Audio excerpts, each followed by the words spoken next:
vendredi 9 juin 2023 était une journée extrêmement chargée pour Emmanuel Macron. En plus de s'être rendu à Grenoble et Annecy au lendemain de la terrible attaque au couteau, le président de la République a reçu son homologue de Madagascar, Andry Rajoelina, au palais de l'Élysée. Un rendez-vous marqué par un imprévu. Comme à chaque fois qu'il reçoit l'un de ses homologues à l'Élysée, Emmanuel Macron était plongé dans le protocole, respectant à la lettre les règles qui s'établissent dans ce genre de circonstances. La visite du président de Madagascar, Andry Rajoelina, n'y a pas échappé et a été comme toujours parfaitement orchestrée. Arrivé dans la cour de l'Élysée, sous un soleil de plomb et 30 degrés Celsius, Andry Rajoelina a été accueilli par une horde de membres de la garde républicaine. Après avoir traversé la cour, ce dernier s'est présenté sur les marches du palais de l'Élysée où Emmanuel Macron l'attendait. Sauf qu'un imprévu de taille s'est invité lors de cette visite officielle, un moment capté en images. En arrière-plan, on découvre qu'un membre de la garde républicaine a été victime d'un malaise. Peut-être la chaleur qui l'a fait défaillir, les gardes ne bénéficiant pas de tenue d'été et faisant honneur à la République dans un apparat au tissu épais. Sans parler du casque doré qu'ils doivent porter. Fort heureusement, le garde a rapidement été pris en charge par ses collègues mais Emmanuel Macron est resté imperturbable face à cette situation inédite. Le protocole reste le protocole et le président de la République n'a pas à intervenir dans de telles circonstances. Le couple Macron à Annecy après la terrible attaque au couteau cette journée du 9 juin 2023 était très chargée pour Emmanuel Macron. Au lendemain de la terrible attaque au couteau, le président de la République s'est rendu sur place.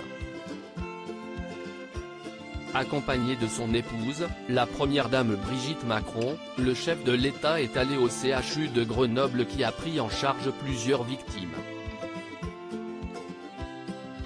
4 bébés âgés de 22 à 36 mois dont un Britannique et un Néerlandais, ont été blessés lors de l'attaque et ont été transférés à Genève et à Grenoble après des premiers soins sur place. Suite à cette visite au CHU de Grenoble, Emmanuel Macron a été en mesure d'apporter des nouvelles positives. Par la suite, le président s'est rendu à la préfecture de la Haute-Savoie à Annecy, où il a rencontré toutes les personnes ayant permis l'arrestation de l'assaillant. Parmi eux Henri, ce jeune homme de 24 ans surnommé le héros au sac à dos. Pour l'heure, la garde à vue du réfugié syrien qui a poignardé 6 personnes dont les 4 très jeunes enfants dans un parc d'Annecy s'est achevé ce samedi. Il a quitté le commissariat pour rejoindre le tribunal.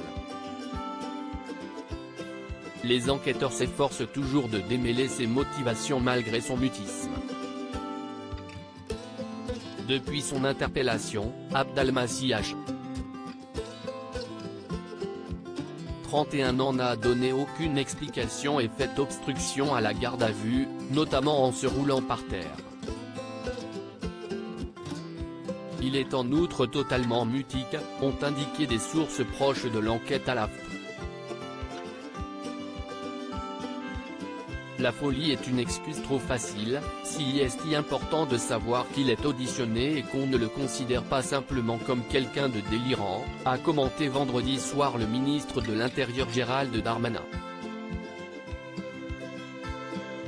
Il a sans doute une motivation que les enquêteurs vont essayer de comprendre, a-t-il dit sur BFM TV. Même s'il n'y a pas d'audition, les investigations se poursuivent, notamment pour établir sa personnalité, son parcours, ce qu'il a fait depuis qu'il est en France, a précisé une source proche de l'enquête.